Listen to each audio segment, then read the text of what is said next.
Got a lot of things that are left unsaid, so I write my life and I write it in lead. Every pain in the bullet that I put to my head, you can say that I'm triggered every time that I bled. Race number 2 like a 9mm. Never did math, but I line it in sequence. Paddle with the fire in pen, I heat it against all odds. I had to get even. Locked and loaded, I shoot my shot in the pen. A Glock works like 6 o'clock. Line them up, now watch hands in the car. High caliber got me building stock. Whoever sees this and subscribes right now will get a free balloon. We're celebrating. What's going on, YouTube? Knox Nation, the Dream Team.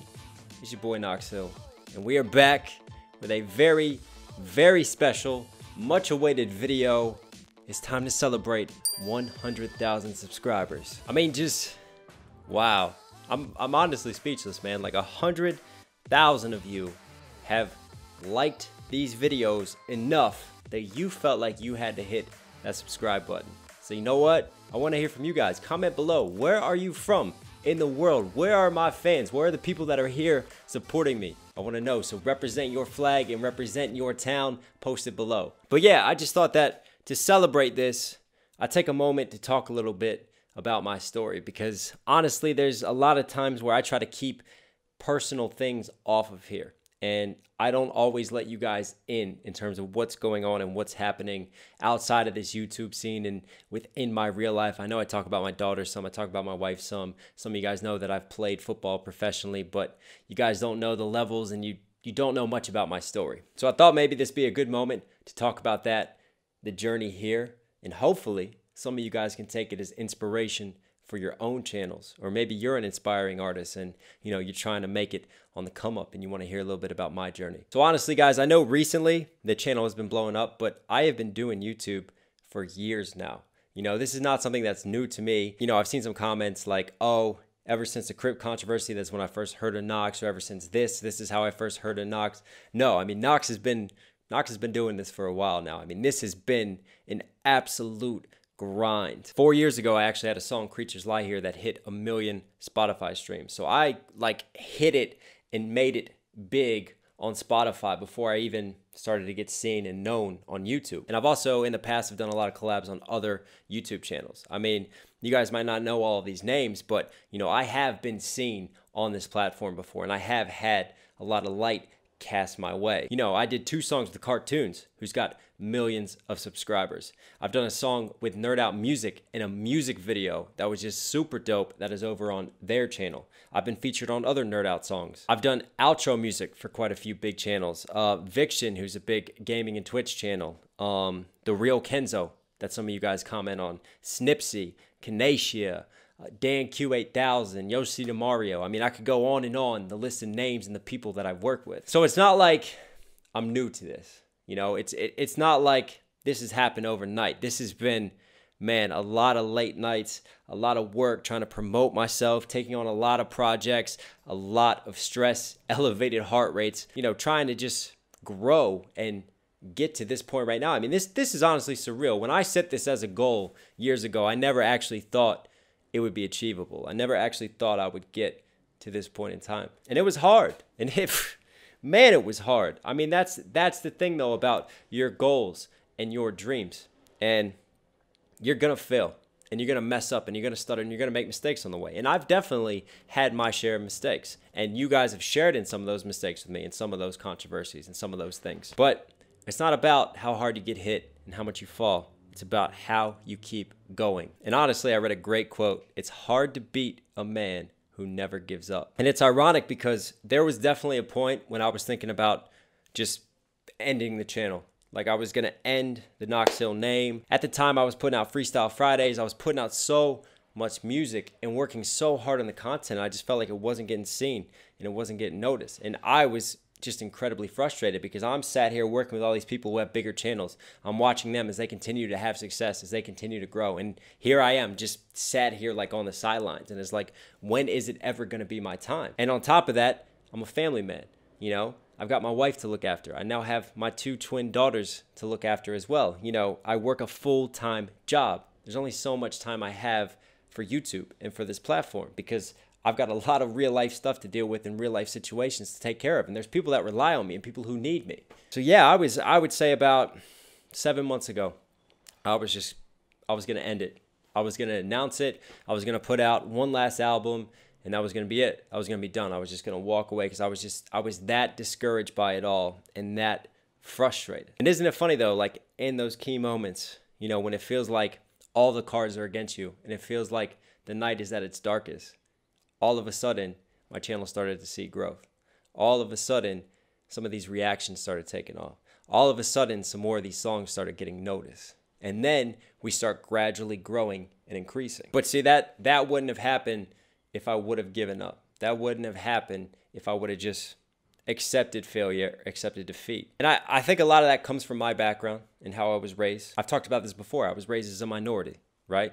White kid in a black community. You know, I was picked on for my race. You know, I was put down. I was looked down on. I was the kid that had a chip on his shoulder. I was a kid that always had something to prove. So when I faced controversy and when I got put down, I always took it as an opportunity to learn from it, to grow. You know, we used to rap at school and we used to have freestyle battles, right? And you put a hat down and people would put money in the hat and everybody would go around and they would battle and they would do their thing and whoever won would take the money and the hat. And I'll never forget my boy John the Unlimited, who started off this whole music thing with me and who has been featured on tracks on this channel before. You know, he actually dragged me out to do one of these freestyles. And I was kind of tricked because I wasn't ready for that. I didn't think that I was battling that day. And then all of a sudden all eyes turn on me and it's my time and I go. And I just completely embarrass myself. I mean, it was so bad. Like I didn't even want to go to school the next day. I couldn't even eat lunch in the cafeteria. I had to go sit in the bathroom in one of the stalls and eat because I didn't want to show my face. I mean, it was just, it was embarrassing. But see, that's where my competitive spirit comes in. And that's where having to have this chip on your shoulder and wanting to overcome situations and overcome things comes into play. Because I didn't give up.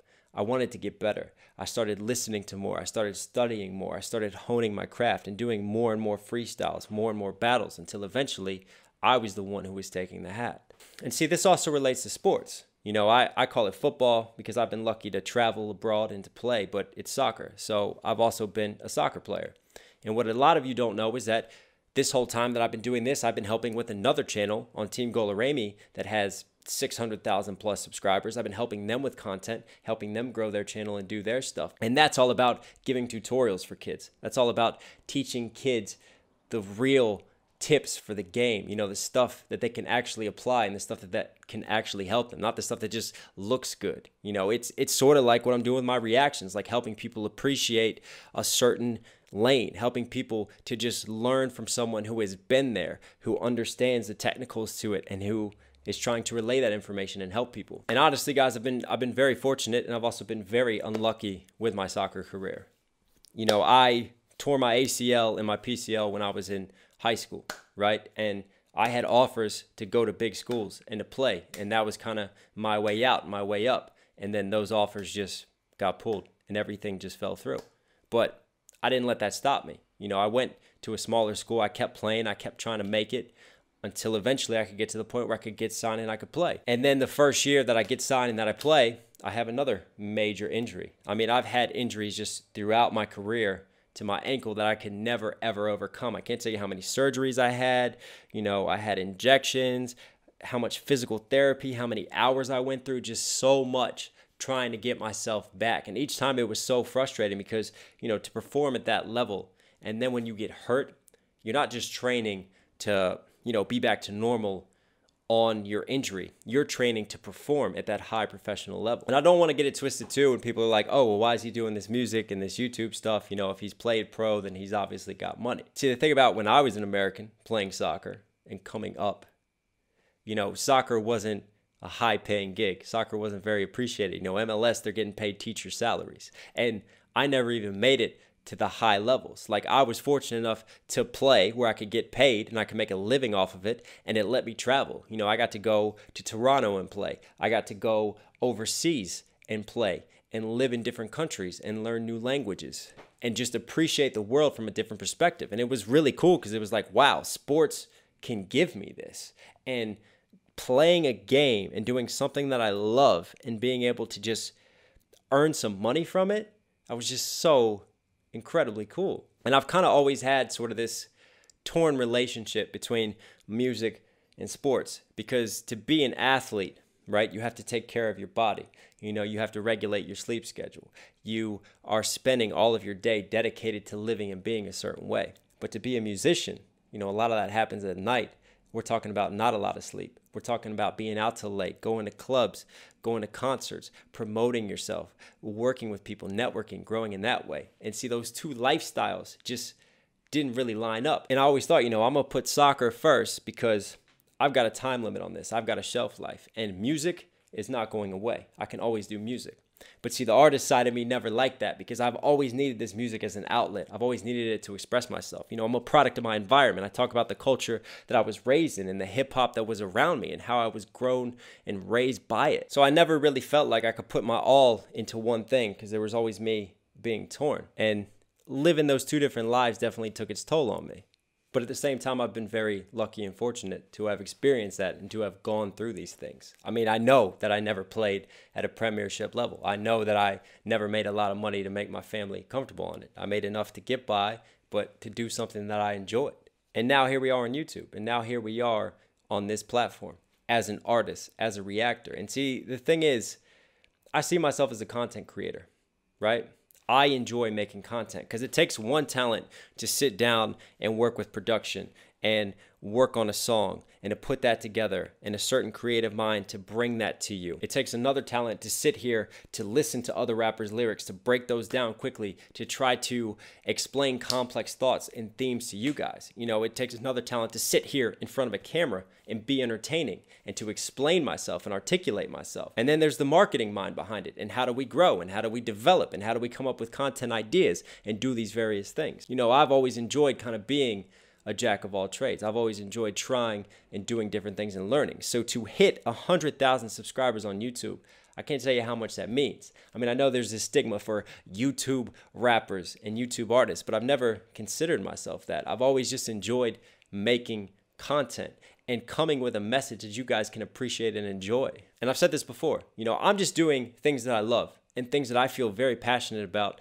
and enjoy. And if through my reactions, if you guys can listen to one of my reactions and appreciate an artist just a little bit more and just all of a sudden maybe go from being a casual listener to a fan of that artist, or you look at him in a new light, in a new way, then I've done my job. And on the music side, you know, I believe in music with a message and music with a substance and a purpose. And if you go listen to my catalog and some of my art that I've made, you know, when you guys send me messages, wow, you know, I've been having a down day, or man, I've been depressed and I can't tell you how much your music has uplifted me. Or things like, oh, I didn't think about this situation in that way, but because of your message and what you've done, you've helped to change my outlook. Like those little instances that are scattered throughout, because this is a grind, man. I mean, there's so much stress and frustration and just trolling that comes with it and negative comments and getting attacked by people, man. It definitely takes its toll.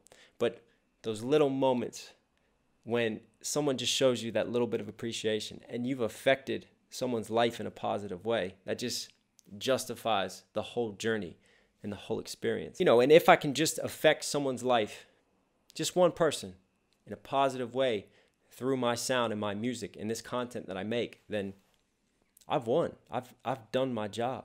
But honestly, we've still got a lot further to go. I mean, some of you guys might sit here and think, wow, 100,000, like he's all big now and it's going to get to his head. But, you know, we still have a higher mountain to climb and a lot further to go because, you know, I'm still sat here working a full-time job. Like, I'm still sat here trying to provide for my family and be a good father and be a good husband and take care of the people that I love. And, you know, we've had quite a ride this past year. It's been crazy. I mean, we've been homeless. We thought we were moving into a house, and then coronavirus hit. We didn't have anywhere to stay, and we had to stay at a friend's during lockdowns, and just feeling like trapped, feeling like you don't have your own place during a global crisis was just, that was tough to get through as a family. You know, my wife has not worked since coronavirus hit. She's not earning any income and any money. All of a sudden, more falls onto me. You know, I'm trying to get through my job. I have my own issues with my job and just trying to earn my wage to provide for my family. And then I'm trying to raise my two daughters in this whole situation and teach them lessons and all the challenges, you know, the sleepless nights, all the things that come with that. And then on top of that, you know, my family has had some real life enemies that we've had to deal with. And we've had some situations legally that we've had to go address and deal with as well. I mean, all of that is stuff that goes on behind the scenes that you guys don't get to see when I hit record on this camera and when I put it on, because I have to bring a certain personality and a certain perspective from you all. But that being said, I mean, somehow we've still managed to do this. I've still managed to make this content. That's thanks to you guys, thanks to your encouragement, all the times that you commented on these videos, all the times that you double-checked those subscription buttons, all the times that you shared it and supported. I can't tell you how much that means and how far that really goes. So this right here, 100,000, this is for you guys, because I wouldn't be anything without you all. I wouldn't be making this video if it wasn't for you. I wouldn't still be doing this and still moving forward with my music, with my reactions, with my content if I didn't have the backing of you guys. You've been awesome. You really have. So please give yourselves a pat on the back, and I hope you guys can celebrate this with me. You know, I appreciate you. It's a one and only Knox Hill. You know we got more, so stay tuned. I'll catch you in the next video, guys. 100K.